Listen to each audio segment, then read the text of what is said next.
भोंदू अशोक खराच्या पापांचा पाढा वाचावा तितका कमीच।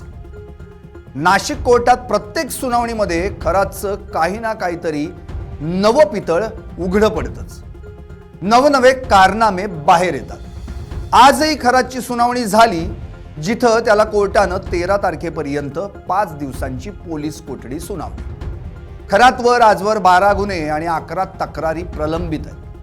याचाच तपास करण्यासाठी पोलिसांनी त्याची कोठडी मागितली, मात्र खराच्या वकिलानं कोर्टात अत्यंत असंवेदनशीलपणे त्याचा बचाव केला। काय झालं आज कोर्टात?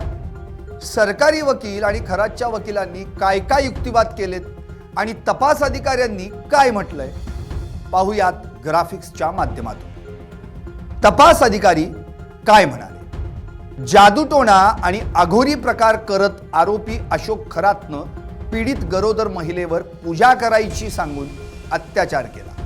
ऑफिसमध्ये विश्वासाने येणाऱ्या महिलांवर खरातनं अत्याचार केले। गर्भवती असताना 7व्या महिन्यात काही पूजा करावी लागेल असं सांगितलं। धार्मिक विधीच्या नावाखाली फसवणूक केली। नकली प्लास्टिकचा साप, कवड्या, इतर गोष्टी कुठून आणायच्या याचा तपास करायचा। अजून कोणत्या महिलेची आणि पुरुषांची त्यानं फसवणूक केली आहे याचा तपास करायचा आणि या तपासासाठी 7 दिवसांची पोलीस कोठडी हवी आहे। सचिन भाटे खरातचे वकील काय म्हणाले? साप, चिंचोके, अघोरी कृत्य हे सगळं आधीच्या दोन्ही गुन्ह्यांमध्ये आलेलं आहे। रिमांड घेण्याचं कारण काय?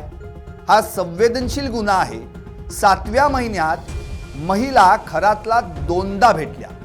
नोव्हेंबर 2025 ते डिसेंबर 2025 हा गुन्ह्याचा कालावधी आहे। मग मधल्या कालावधीत काय झालं? 3ऱ्या गुन्ह्यातील फिर्यादी शिर्डीतील गुन्ह्यात आरोपी आहे। पहिल्या आणि दुसऱ्या गुन्ह्याच्या वेळेत कोठडीसाठी हीच कारणं देण्यात आली। आता फक्त तपास अधिकारी बदलल्यामुळं जे पहिल्या 2 गुन्ह्यात सांगून झालंय त्यासाठी पोलीस कोठडीची गरज नाही। शैलेंद्र बागडे सरकारी वकील काय म्हणाले? अशोक खरातनं केलेल्या अत्याचारांचे पेनड्राईव्ह जप्त करण्यात आले। गर्भवती महिलेचा धार्मिक विधीच्या नावाखाली लैंगिक छळ केला गेलाय। पीडित महिलेनं धाडस दाखवलंय। अनेक महिला समोर आल्या।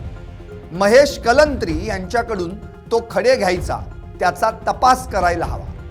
द्रव्य पदार्थ कुठून आणायचा, ज्यानं गुंगी यायची त्याचा तपास करायला हवा।